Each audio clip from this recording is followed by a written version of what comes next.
इसमें दिखेगा बाबा का असली फायर। किसी के पास नहीं है योगी जैसी पावर। दिल्ली में 20 साल राज करेंगे बाबा, भारत के कदमों में झुकेगी दुनिया। योगी खींचेंगे सियासत की नई लकीर। क्यों दिख रही है विवेकानंद वाली तस्वीर? अक्सर ये सवाल पूछा जाता है कि आखिर योगी आदित्यनाथ देश के सबसे पावरफुल प्रधानमंत्री कैसे बन सकते हैं? उनके पास ऐसी कौन सी जादुई ताकत है जो उन्हें बाकी सभी नेताओं से अलग और अजेय बनाती है?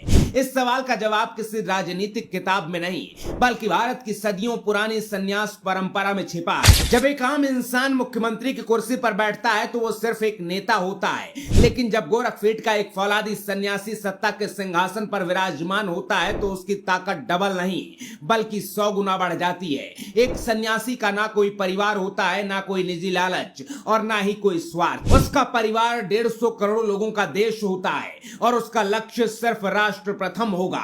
भारत का समाज उस सन्यास की प्रतिष्ठा और भगवा वस्त्र को कितने सम्मान के भाव से देखता है, इसकी गवाही वो तस्वीरें देती हैं जब बड़े बड़े नेता, मंत्री और बाहुबली योगी बाबा के सामने नतमस्तक हो जाते हैं। बीजेपी के अंदर तो आलम यह है कि जो बाबा के पैर नहीं छूता वो भी उनके सामने हाथ जोड़कर सरेंडर मुद्रा में खड़ा रहता है। याद कीजिए अगस्त 2023 की वो तस्वीर जब दक्षिण भारत के सबसे बड़े सुपरस्टार थलाइवा रजनीकांत लखनऊ पहुंचे थे। रजनीकांत जैसे ही सीएम योगी के सामने आए, उन्होंने तुरंत झुककर बाबा के पैर छू लिए। इस तस्वीर पर कुछ लिबरल मूर्खों ने खूब बवाल काटा था। उन्होंने सवाल उठाया कि रजनीकांत उम्र में योगी से बड़े हैं, फिर उन्होंने पैर क्यों छुए?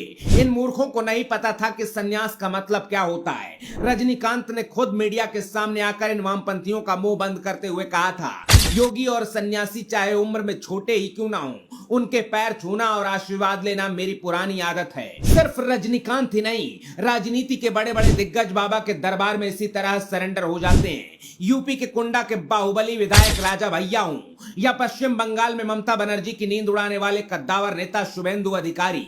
शुभेंदु अधिकारी ने तो बंगाल की एक रैली में मंच पर अपने जूते उतारे, बाबा को भगवा पटका पहनाया और उनके सामने साष्टांग दंडवत हो गए थे। छत्तीसगढ़ के पूर्व सीएम डॉक्टर रमन सिंह से लेकर यूपी बीजेपी के प्रदेश अध्यक्ष पंकज चौधरी तक सबने बाबा का चरण स्पर्श करके उनका आशीर्वाद लिया है। और गोरखपुर के सांसद और भोजपुरी सुपरस्टार रवि किशन की तो बात ही निराली है। वो तो बाबा के सामने हमेशा सरेंडर रहते हैं। योगी बाबा ने ही अपनी गोरखपुर के सेठ रवि किशन को सौंपी थी और रवि किशन आज भी बाबा को अपना भगवान मानते हैं। ये सिर्फ पैर छूना नहीं है, ये उस भगवा वस्त्र और सनातन की ताकत का सम्मान है। और अब यही सन्यासी 2029 में दिल्ली फतह करने की तैयारी कर रहा है। लेकिन बाबा का दिल्ली आना सिर्फ राजनीति के लिए नहीं होगा। देश और दुनिया के राजनीतिक पंडित भविष्यवाणी कर रहे हैं कि प्रधानमंत्री बनने के बाद योगी आदित्यनाथ में दुनिया को स्वामी विवेकानंद की छवि नजर आएगी। जिस तरह स्वामी विवेकानंद ने अमेरिका के शिकागो में जाकर पूरी दुनिया को सनातन का लोहा मनवाया था, ठीक उसी तरह 2029 में योगी बाबा दुनिया भर में सनातन के सबसे बड़े ग्लोबल प्रचारक बनने वाले हैं। सोचिए वो नजारा कैसा होगा जब भगवा वस्त्र पहने भारत का एक सन्यासी प्रधानमंत्री संयुक्त राष्ट्र के मंच से दहाड़ेगा, जब बाबा अमेरिका और यूरोप के धरती पर खड़े होकर दुनिया को भारत की संस्कृति और राष्ट्रवाद का पाठ पढ़ाएंगे।